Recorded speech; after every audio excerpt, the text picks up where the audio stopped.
Supreme court ने election tribunals की तश्कील का लाहौर हाई कोर्ट का फैसला मुअत्तल करने की जो इलेक्शन कमीशन की दरख्वास्त थी उसे मुस्तरद कर दिया। अदालत ने लार्जर बेंच की तश्कील के लिए मामला 3 रुकनी कमेटी को भिजवा दिया, जबकि अटॉर्नी जनरल को भी नोटिस जारी कर दिए हैं। समाअत के मौके पर जस्टिस काजी फाइज ईसा ने दरियाफ्त किया कि क्या चीफ इलेक्शन कमिश्नर और चीफ जस्टिस एक दूसरे से मुलाकात नहीं कर सकते? क्या पाकिस्तान में हर चीज को मुतनाज़ बनाना लाजिम है?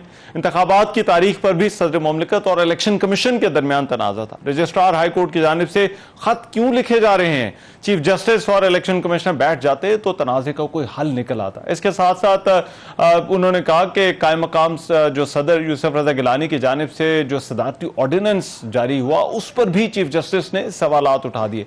चीफ जस्टिस ने कहा कि अगर ऑर्डिनेंस से काम चलाना है तो पार्लियामान को बंद कर दें। ऑर्डिनेंस लाना पार्लियामान की तौहीन है। आइन बिल्कुल वाज़ेह है, इलेक्शन ट्रिब्यूनल्स का जो इख्तियार है वो इलेक्शन कमीशन को हासिल है और आर्टिकल 219 सेक्शन सी ने बिल्कुल वाज़ेह कर दिया है। हमने आइन और कानून के तहत हलफ उठा रखा है और अदालती फैसलों पर हलफ नहीं लिया। सुप्रीम कोर्ट ने जब जब आइनी तशरीहात की पेचीदगियां पैदा हुई दौरान समाअत चीफ जस्टिस ने ट्रिब्यूनल्स को बनाने के मामले से मुतालिक सदारती ऑर्डिनेंस पर रिमार्क्स दिए कि रिटायर्ड जजेस का कानून कब बनाया गया, सदारती ऑर्डिनेंस के जरिए तब्दीली कैसे की जा सकती है। एक तरफ पार्लियामान का बनाया हुआ कानून है तो उसके बाद ऑर्डिनेंस किस तरह से आ सकता है। समाअत के मौके पर वकील इलेक्शन कमीशन का कहना था कि 14 फरवरी को इलेक्शन कमीशन ने ट्रिब्यूनल्स की तश्कील के लिए तमाम हाई कोर्ट्स को खतूत लिखे। ट्रिब्यूनल्स की तश्कील का जो इख्तियार है वो इलेक्शन कमीशन का है और तमाम हाई कोर्ट से खतूत के जरिए जजेस के नामों की फहरिस्तें मांगी गई और जजेस के नामों के पैनल्स मांगे गए। लाहौर हाई कोर्ट की जानिब से 20 फरवरी को 2 जजेस के नाम भिजवाए गए। दोनों जजेस को इलेक्शन ट्रिब्यूनल्स के लिए नोटिफाई कर दिया गया। 26 अप्रैल को मजीद 2 जजेस बतौर इलेक्शन ट्रिब्यूनल तश्कील दिए गए। इस पर जस्टिस नईम अख्तर अफगान ने कहा कि इलेक्शन कमीशन ने तमाम हाई कोर्ट्स को खतूत लिखे, लाहौर हाई कोर्ट के अलावा कहीं तनाज़े नहीं हुआ। बलूचिस्तान हाई कोर्ट में तो ट्रिब्यूनल्स की कार्रवाई मुकम्मल होने को है। अब ये जो मामला है ये ट्रिब्यूनल्स का ये क्या रुख इख्तियार करेगा और ये धांधली वाले मामले के साथ जुड़ा हुआ है, क्योंकि पाकिस्तान तहरीक इंसाफ का मुतालबा ये भी है कि सुप्रीम कोर्ट बराह रास्त इस मामले को देखे, लेकिन इलेक्शन ट्रिब्यूनल्स का जो फोरम है वो अगर काम करेगा तो उसके बाद ही ये धांधली वाला मामला आगे चल सकता है। रऊफ हसन साहब मेरे साथ इस वक्त मौजूद, पाकिस्तान तहरीक इंसाफ के रहनुमा है, उनसे इस हवाले से जानते हैं कि पार्टी का मौक़िफ़ इस हवाले से क्या है। रऊफ हसन साहब बहुत शुक्रिया आपके वक्त का। मैं इलेक्शन ट्रिब्यूनल्स वाले मामले पर भी आता हूँ, लेकिन पहले एक मुलाकात चल रही है जो इस वक्त शहबाज शरीफ और बिलावल भुट्टो के दरमियान हो रही है। पीपल्स पार्टी और मुस्लिम लीग नून के दरमियान जो इशूज हैं उनको तहरीक इंसाफ किस तरह से देखती है? ये जो डेवलपमेंट के जो फंड्स के जो वो इशू हैं और पीपल्स पार्टी के जो बजट के हवाले से तहफ़्फ़ुज़ात हैं। टोपी ड्रामा, अच्छा, या 100% कि पहले भी पीपल्स पार्टी करती आई है। ये दोनों इत्तेहादी हैं, इकट्ठे मिलकर हुकूमत बनाई हुई है। अगर कोई असूल की सियासत होती तो ये फिर छोड़ देते। इनके इतने इख्तलाफात हैं, जब से हुकूमत बनी है मेरा ख्याल हर चौथे पांचवें दिन कोई ना कोई मसला हुआ होता है। अच्छा, तो अगर इतना असूल पसंदी है, अगर पीपल्स पार्टी में आई है कोई असूल पसंदी तो छोड़ दें, फिर क्यों बैठ के हैगल करते हैं। सो आईनी इनके पास पोजीशंस हैं, 3 गवर्नर्स हैं इनके पास, सेनेट का चेयरमैन है, सदर पाकिस्तान का ओहदा इनके पास है, तो शायद कुछ और मांग रहे हों। That is all. और कुछ राह में आपको नहीं लगता पीपल्स पार्टी नहीं, अल्टीमेटली शामिल होगी, वो 4 पैसे और मांगेंगे, you know, may be they want a bigger chunk of flash. अच्छा, दैट इज ऑल, और कुछ नहीं है। यहाँ असूल पसंदी का कोई दूर दूर तक कोई, मुझे मैग्नीफाइंग ग्लास में भी देखूं अगर तो कहीं नजर नहीं आ रहा, कोई मामला ऐसा नजर। अब ट्रिब्यूनल्स वाले इशू पर आ जाए, ये आप आज इलेक्शन कमीशन की दरखास्त तो मुस्तरद होगी, आप इस मामले को किस तरह से देखते हैं? ये अब 3 रुकनी बेंच है वो इसको देखेगा। जो लीगल पोजीशन है पाकिस्तान तहरीक इंसाफ ये कहती है कि रिटायर्ड जजेस, आप उस ऑर्डिनेंस की भी मुखालफत करते हैं, रिटायर्ड जजेस नहीं आने चाहिए। एक फोरम है, क्या प्रॉब्लम आपको लगती है रिटायर्ड जजेस के आने में ऑर्डिनेंस के साथ भी, और फिर इलेक्शन कमीशन अगर इन ट्रिब्यूनल्स की तैनाती करता है? एक बहुत बड़ा इशू है इसके साथ रहमान साहब, मैं उसके साथ डिटेल में बात करना चाहूँगा। देखिए, अदालतें जो हैं वो आइन और कानून के मुताबिक फैसले देती हैं। अदालतों का ये काम नहीं है कि वो लोगों को इकट्ठे बिठा के बात करवाएं और कहीं कि आप आपस में मिल के फैसला कर लें। ये बार बार हो रहा है। मसलन जब खान साहब जी अपेयर हुए तो सुप्रीम कोर्ट में, तो उन्होंने कहा कि आप क्यों नहीं बात करते दूसरी पॉलिटिकल पार्टी से, और चीफ जस्टिस साहब की भी ये सलाह थी और कुछ जज साहिबान ने भी ये कहा जी कि आप बात करें, मिल बैठें, सबसे बात करें। ये अदालत का काम नहीं है। किस आइन में लिखा हुआ है कि अदालतें ये काम करेंगी कि प्रोकर करेंगी? अदालत का काम सिर्फ और सिर्फ ये है कि वो फैसला सादर करे आइन और कानून के तकाजों के मुताबिक स्ट्रिक्टली। ये वो इम्पोज भी करे, फिर वो एग्जीक्यूटिव का काम आ जाता है कि अदालत का फैसला जो है वो इम्पोज भी कराएगी।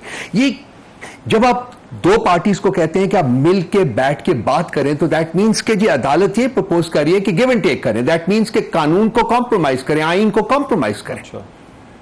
ये मेरी रीडिंग है। सो बेसिकली अदालत जो है वो अपना काम करने की बजाय एक जो है वो अब ज़ाहिर बात है, इसकी तो वजाहत मौजूद जज साहिबान ही कर सकते हैं कि वो क्यों चाहते हैं।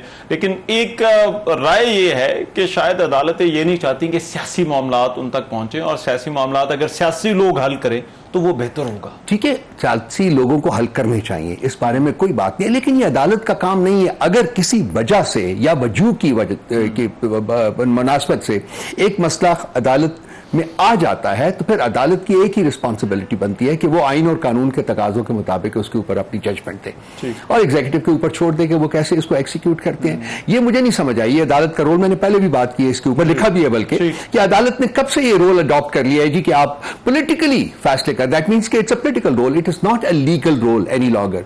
जब आप बात करने की बात करते हैं तो वो पोलिटिकल कॉन्टेक्स्ट में आ जाता है, यानी कि अदालत जो है एक पोलिटिकल रोल एज्यूम कर रही है। लेकिन क्या ये गैर मामूली है? 63A वाले मामले पर भी हुआ, वो वजीर आला का जो इंतखाब था जब वो मुतनाज़े हुआ पंजाब के अंदर हमजा शहबाज का और परवेज इलाही का, तो उस वक्त भी अदालत ने जो है वो इसी तरह से जो है वो करवाया। तो आपके ख्याल में ये अभी होना गलत है या पहले भी जो होता रहा ये नहीं होना? मैंने हमेशा ये पोजीशन ली है कि अदालत का काम है आइन और कानून के मुताबिक फैसले सादर करना। यही बात मैं भी कहता हूं कि जज साहिबान जो हैं वो अदालत में बोलते नहीं है, सवाए इसके कि जब उन्होंने कोई इंक्वायरी, इमरान खान की भी यही, मेरी खान साहब से स्पेसिफिकली इस मसले के ऊपर बात नहीं हुई है, लेकिन मेरा ख्याल है कि उनकी भी मैं बात करूंगा अगली दफा। आज मेरी उनसे मुलाकात हुई है, लेकिन ये बात डिस्कशन में नहीं आई है, सो दैट नहीं है। लेकिन मेरी अपनी जाती राय जो है वो ये है कि जी अदालत को जो रिस्पॉन्सिबिलिटी है, दैट मीन्स के जी कानून और आइन और कानून के मुताबिक फैसले वो फैसले सादर करे। ठीक है, अगर आप बात करते हैं कि बेहतर चीज क्या है, तो वो वही है जो कि आपने कही है, वो ये कि जी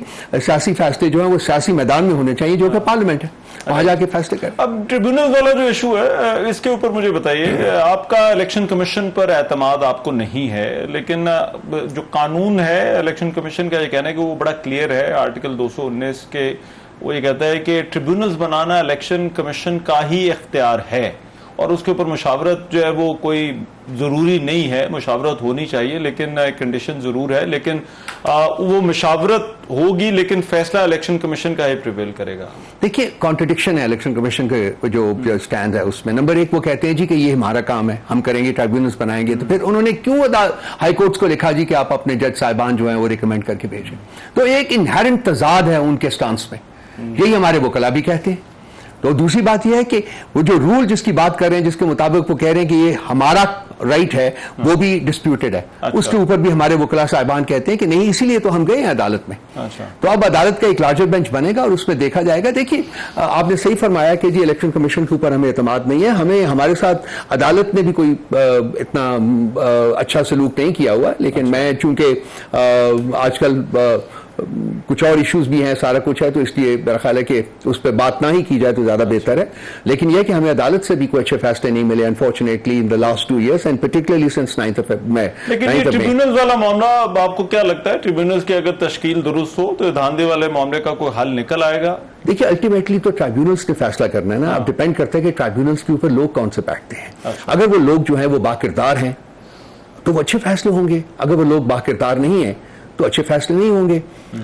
अब मैंने तो बाकिरदार लोग नहीं देखने हैं। अगर हाई कोर्ट जो है या बाकी हाई कोर्ट्स जो है वो नॉमिनेट करती है जज साहिबान को, तो आई एम श्योर कि उन्होंने देखा होगा, इनको इवेल्युएट किया होगा। आपका एक सवाल का स्पेसिफिक आंसर ये था कि ये रिटायर्ड जजेस के ऊपर जो है, गवर्नमेंट तो ऑर्डिनेंस वही लेकर आई है ना कि रिटायर्ड जजेस जो है वो इजीली मैनिपुलेटेबल है। वो बहुत आसानी से मैनिपुलेटेबल है और हमने उनको अपोज किया है। और जो पहले था, ये ऑर्डिनेंस से पहले भी जो था वो सर्विंग जजेस की बात थी। ये ऑर्डिनेंस के बाद इसको चेंज किया गया है जी कि आप उसको, और वो चीफ जस्टिस साहब का जो कमेंट है वो बिल्कुल ठीक है कि जब आपकी नेशनल असेंबली इन सेशन थी, आपने चेंज करना था तो वो लेके जाते नेशनल असेंबली में, जाके उसको चेंज करवाते, नहीं क्योंकि वो शायद वहां अपोज होता, तो इसलिए उन्होंने समझा कि जी सदर साहब तो हमारे मौजूद हैं, उनके जरिए हम कर देते हैं, तो वो करवा दिया उन्होंने। तो वो एक पॉइंट उनका बिल्कुल वैलिड है, वो होना चाहिए। लेकिन अब लार्जर बेंच बनता है, ये 3 जज साहबान जो है लार्जर बेंच बनाएंगे, अब देखते हैं कि उसमें कौन कौन आता है। तो उसके बाद फैसला होना चाहिए, ट्राइब्यूनल्स का फैसला फौरन होना चाहिए। ये 2 ट्राइब्यूनल्स से काम नहीं चलेगा, आपको बहुत ज्यादा ट्राइब्यूनल्स चाहिए, बिकॉज हमारी बहुत सारी एप्लीकेशंस जो है वो उनके पास पड़ी हुई है। रऊफ हसन साहब, बहुत शुक्रिया आपके वक्त का। हसन साहब हमारे साथ मौजूद थे प्रोग्राम में। एक ब्रेक शामिल करते हैं, वापस आते हैं इस ब्रेक के बाद।